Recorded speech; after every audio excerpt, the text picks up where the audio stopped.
নমস্কার বন্ধুরা, আমিও বাঙালি রান্নাঘরের তরফ থেকে সকলকে জানাই শারদীয়ার প্রীতি, শুভেচ্ছা, অভিনন্দন।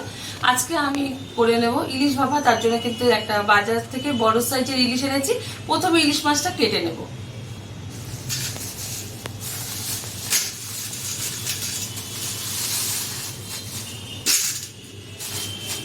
এখানে কিন্তু ইলিশ মাছটা 1 কিলো 150 ওজনের। এটা প্রথম কেটে নিচ্ছি, খুব ভালোভাবে কাটতে হবে।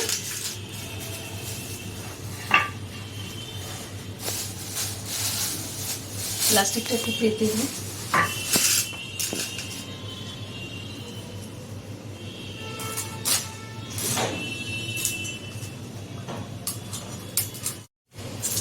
আঁশটা একটু ভালোভাবে ছাড়িয়ে নিচ্ছি। ভালোভাবে কিন্তু আমি আঁশটা ছাড়িয়ে নিয়েছি। যেহেতু মাছে কিন্তু ডিম ভরা, সেই কারণে আঁশটা ভালোভাবে ছাড়াতে হবে। এবার কেটে নিচ্ছি।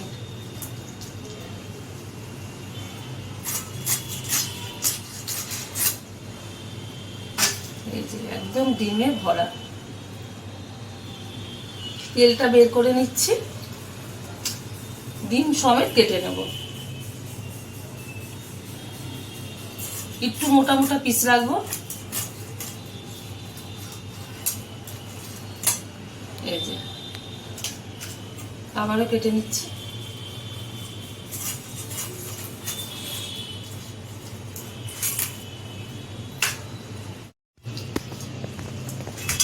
আমি যেহেতু মোটা মোটা বড় বড় পিস করেছি, সেই কারণে কিন্তু অল্প হয়েছে। আপনারা আপনাদের মানে বুঝে কাটবেন, সদস্য সংখ্যা যেরকম সেরকম ভাবে কল্পিত কেটে নিতে পারেন।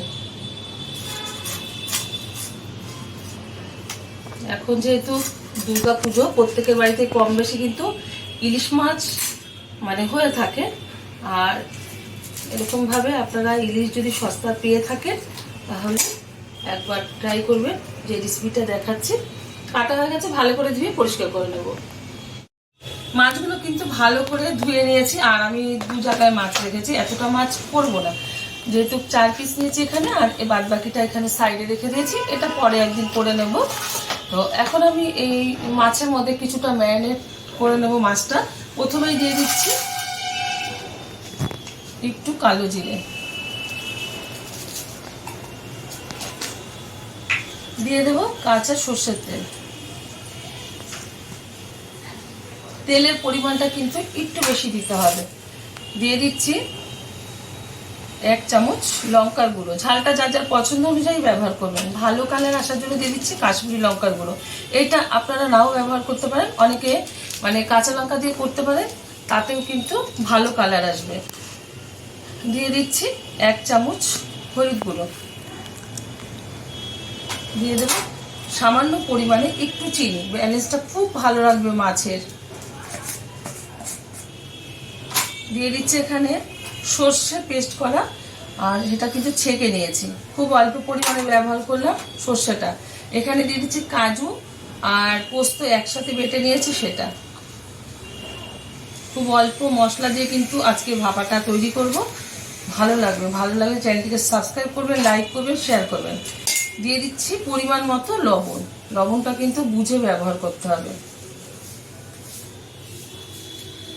এবার সবগুলো উপকরণ আমি খুব ভালোভাবে হাত দিয়ে মেখে নেব, উল্টে পাল্টে। বেশি নাড়বো না, তাহলে কিন্তু ডিমগুলো খুলে আসবে।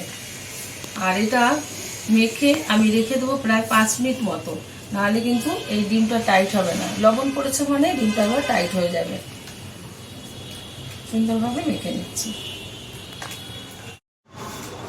ভালোভাবে ম্যারিনেট করা কিন্তু হয়ে গেছে। এখন আমি নিয়ে নিয়েছি একটা বড় সাইজের টিফিন কারি। যেহেতু মাছগুলো কিন্তু বড় সাইজের, সেই কারণে আমি একটু বড় টিফিন কারি নিয়েছি। এবার এর উপরে সুন্দরভাবে আমি সাজিয়ে দেব। এই মাছটা দাম হয়েছে কিন্তু 1423 টাকা। তো সেই কারণে আরও মানে 2 দিন যাতে করা যায় সেই অনুযায়ী আমি আজকে রান্না করলাম। আর সদস্য সংখ্যা একদম কম বাড়িতে। দিয়ে দিচ্ছি মশলা, সামান্য একটু জল দিয়ে ধুয়ে দেব। দেখিয়ে দিচ্ছি কতটা পরিমাণে আমি জল ব্যবহার করছি। খুব সামান্য, নাহলে কিন্তু ভাপা মনে হবে না, তাহলে ঝোলই মনে হবে। সুন্দর করে এর উপরে দিয়ে দিচ্ছি। এটা মিনিট 5 সময় নিয়ে মানে সাইডে রেখে দেবো, তারপরে রান্না করে নেবো। আর এখানে দেখার সৌন্দর্যের জন্য দিয়ে দিচ্ছি কাঁচা লঙ্কা, যদি ঝাল মনে হয় লাগবে তাহলে ডলে খাবে। ঢাকনাটা ঢেকে দিচ্ছি, 5 মিনিট বাদে রান্না করে নেব। ইলিশ মাছটা ভাপানোর জন্য ওভেনে একটা বড় সাইজের কড়াই বসিয়ে তাতে দিয়ে দিচ্ছি পরিমাণ মতো জল, আর জলের উপরে দিয়ে দিচ্ছি একটা স্ট্যান্ডটা দিলে কি হয়, মানে যখন আমি টিফিন কারিটা বসাবো তখন কিন্তু জলটা ঢুকে যাওয়ার ভয় থাকে না। এর উপরে দিয়ে দিলাম টিফিন কারি। এর উপরে ভারী কিছু দেওয়ার দরকার নেই, ভারী একটা কাঁসার থালা দিয়ে আমি এটা ঢেকে দিলাম। এটা আমি 10 মিনিট মতো মানে মিডিয়াম টু লো আছে ঢেকে ভাপিয়ে নেব মাছটা, তারপরে খুলে দেখাবো যে কেমন হয়েছে ইলিশ ভাপাটা। থালাটা তুলে দিচ্ছি।